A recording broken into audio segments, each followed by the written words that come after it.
2 Richards Bay FC, 2 Orlando Pirates. Sanibona bafethu uvane lo namhlanje zokhuluma ama positives nama negatives ale game athe sibuka namhlanje. Kade kuyigame emnandi ngempela bafethu indlela eyisimanga. Kade khona sibona iRichards Bay FC iNatal Rich Boys ihost Orlando Pirates le Richards Bay Sports Complex. Mhlathuza Sports Complex I mean. To be honest, le game ibe frustrating kakhulu. Yabo ibe frustrating le game because ahead of le game le Orlando Pirates I think ibiyazi vele ukuthi ke iRichards Bay izoyinikeza inkinga going to le iRichards Bay akusiyona ienvironment right kakhulu le for any team ekhona la ku Betway Premiership because each and every time bekuzoya wali iRichards Bay ihlezi izothola iadvantage. Nako ke namhlanje bakwazi ukuthi balithole iphuzu against the mighty Buccaneers ebidlala kahle kakhulu kulama games ebewadlala in the last few games. So iRichards Bay FC ibonile ukuthi okay Orlando Pirates mizo approach with the same approach bazokwazi bayibambe lapho nalapho. So mina ke ngizokhuluma nje ngento iRichards Bay isebenzisile and ayisebenzise kakhulu ukuthi ke ikwazi ukuthi overcome iOrlando Pirates. First of all, I will start with the negative. Thing engiyibonile kule game le bafethu mhlamba abanye abantu ke bazokuthanda lo ngikusho mhlamba ngebakuthanda but ke mina ke igame ngiyikhulumela nje ngendlela engiyibone ngakhona and ama games ngizo highlight kulama games esiphuma kuona kakhulu.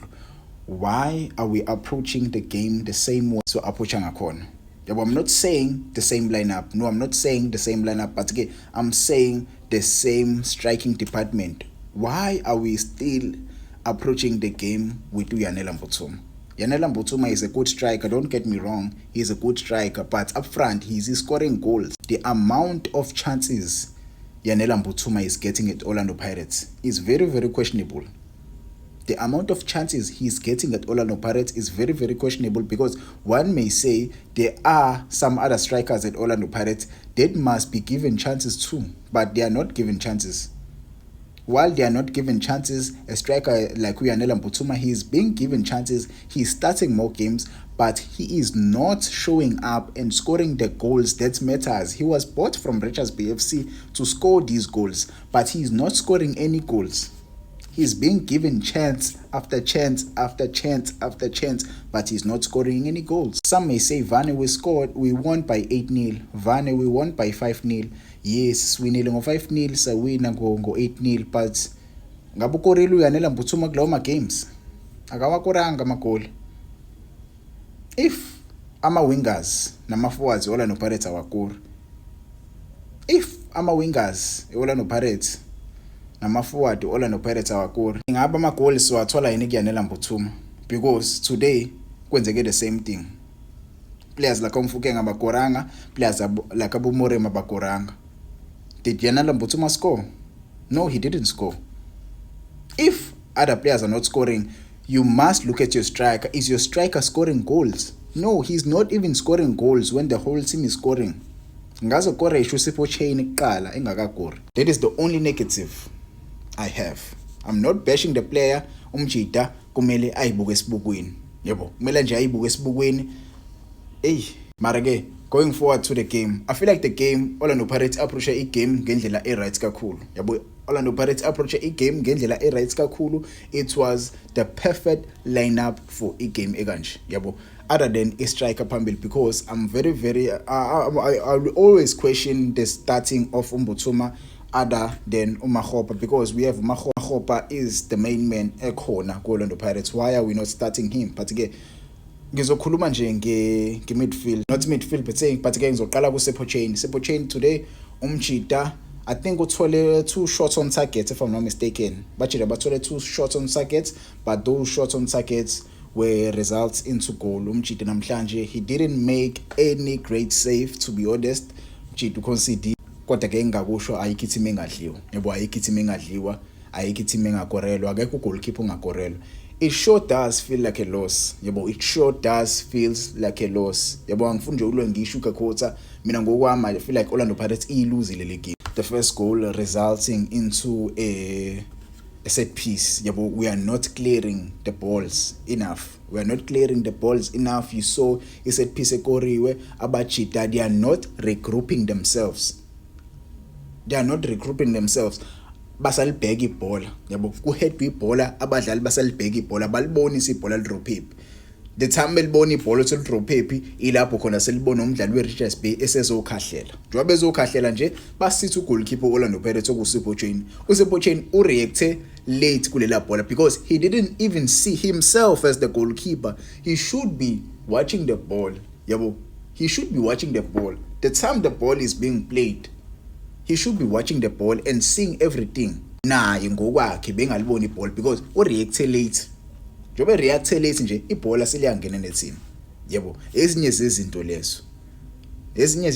lezo the set piece conversation edala kade sakhuluma ngapha because siluleka isho kwakora ama set piece benama corner kicks amangaki le game maningi ama corner kicks. The referee phika ipenalty yambothumo yawiswe eboxini bamwisa umbothumo eboxini but the referee choose not to point at the penalty spot because I don't know uref bafethu uref balani yabazi ko ref bakubhetho premiership asifuna ukukhuluma ngabo nyabazi uref yabo wa abasensi sakhuluma nje ngoref yabo I don't think irve arisazofika anytime soon because oref basaqhubeka benza the same mistake. Second half isandla lishaye ibhola lishaye isandla but nothing is being done by that boxing yabo oref.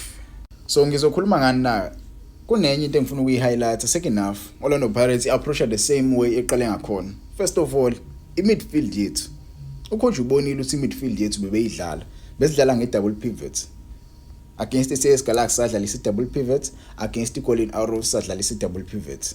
Richards Bay FC ibonile ukuthi okay Orlando Pirates izo-approacha with i-double pivots awuthi bangayithinti kakhulu yabo badlalisa more attacking players ukuthi ke babe khona lapha eswini. Mebedlalisa attacking players ukuthi babe khona lapha eswini, they are doing that, they are overloading players lapha eswini just to make sure ukuthi i-defense ye-Orlando Pirates like i-midfield ye-Orlando Pirates ingafunctioni kahle yabo. The time i-midfield yethi ingafunctioni kahle si-chaser ama-shadows, we are chasing the ball. The midfield ye-Orlando Pirates ibi-chaser ibhola first half because bebe overload ama-ball playing players lapha eswini yabo. By doing that i-Richards Bay ikwazile ukuthi ke ikwazi ukuba ngenhla ku-Orlando Pirates. Uyayishintsha-ke igame as ucoach, uyaya ebenchini njoba uye ebenchini first half ukhuluma nama-players akho awukuboni lokho as a coach ukuthi ke we are losing the ball, we are not playing enough ibhola eswini because abona mntanjela mabebamba ibhola bayalose ibhola, abo talent embathi bemebamba ibhola bayalose ibhola eswini.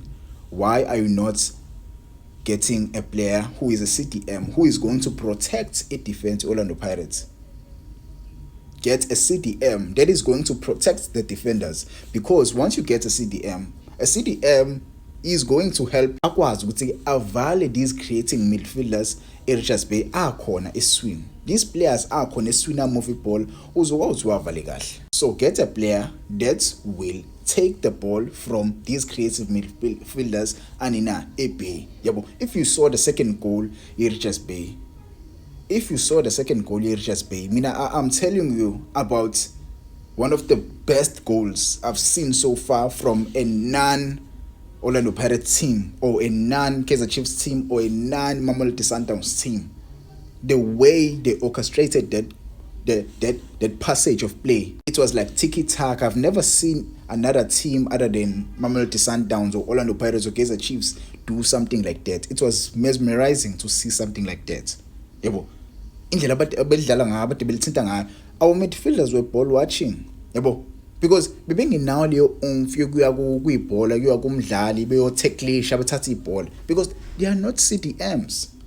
We are playing with a double pivot. This happened second half, by the way.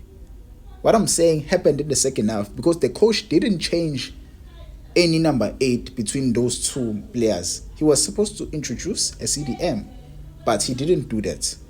Hence, we suffered and conceded that goal. Yeah, but again, I'm really proud of the boys.